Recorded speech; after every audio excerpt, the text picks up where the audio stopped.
ఆంధ్రప్రదేశ్లో పాలన చేస్తున్నారా, తెలంగాణలో పాలన చేస్తున్నారా అన్నది ఆవిడ ప్రశ్న. ఒకసారి బయట ప్లే చేయండి. మనతో కొండ రాజీవ్ గారు కూడా జాయిన్ అయ్యారు. భూమి ఎంత పోతుందో మామూలు అడిగినప్పుడు చెప్తారు. 4వసారి ముఖ్యమంత్రి అయ్యారు. ఏ రోజైనా రాష్ట్రంలో ఇల్లు పెట్టుకోవాలి, రాష్ట్రంలో ఓటు పెట్టుకోవాలన్న ఆలోచన మీకు కానీ మీతో జత కలిసిన జనసేన పార్టీ ఎవరికీ లేదు.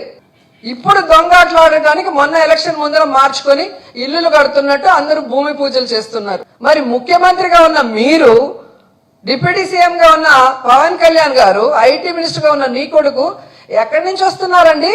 ఫ్రైడే అయితే హైదరాబాద్కి వెళ్తారు. మీరు ఈ రాష్ట్రానికి ముఖ్యమంత్రి, తెలంగాణకు ముఖ్యమంత్రి. ఇక్కడ ఇల్లు లేకుండా అక్కడేం పని మీకు?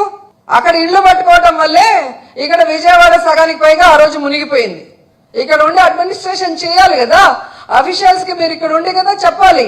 మీరు చేస్తే రైటు.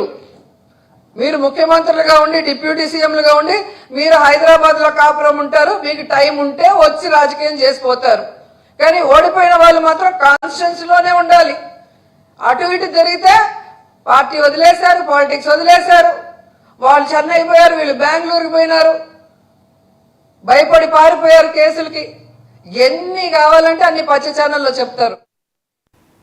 ఇది ఎక్కడండి పాలన చేస్తున్నారంట మీరు, అరుణ గారు? అవునండి, చంద్రబాబు నాయుడు గారు 4 సార్లు ముఖ్యమంత్రి అయినా రాష్ట్రాన్ని ఎలా దోచుకొని తినాలో తెలియలేదు కాబట్టి జిల్లాకు ఒక ప్యాలెస్, పార్టీ కార్యాలయంలో ఒక రూపంలో కట్టుకోలేకపోయాడు.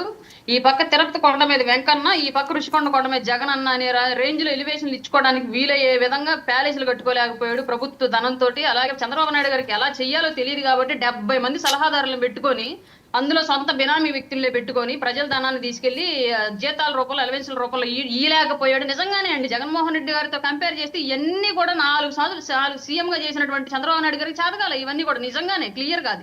అలాగే చంద్రబాబు నాయుడు గారు 4 సార్లు చేసినా సరే అడ్డం తిరిగినటువంటి దళితులను తీసుకెళ్లి చంపి డోర్ డెలివరీ ఎలా చేయాలో తెలియదు. మాస్క్ అడిగిన నేరానికి పిచ్చోడుగా ముద్రేసి ఎలా చంపాలో తెలియలేదు. ఇవన్నీ తెలియలే ఆయనకి. మరి నేర్చుకోవాలి మరి జగన్మోహన్ రెడ్డి గారి దగ్గర. రోజా గారు చెప్పారుగా, ఇంకా మనం ఫాలో అవుదాం. ఇప్పుడు ఆవేమో తెలంగాణలో ఉన్నారా, ఆంధ్రప్రదేశ్ లో ఉన్నారా, మరి తమిళనాడులో ఉంది, ఇప్పుడు నగరంలో ఉంది, కనుక్కోమని చెప్పండి ఫస్ట్.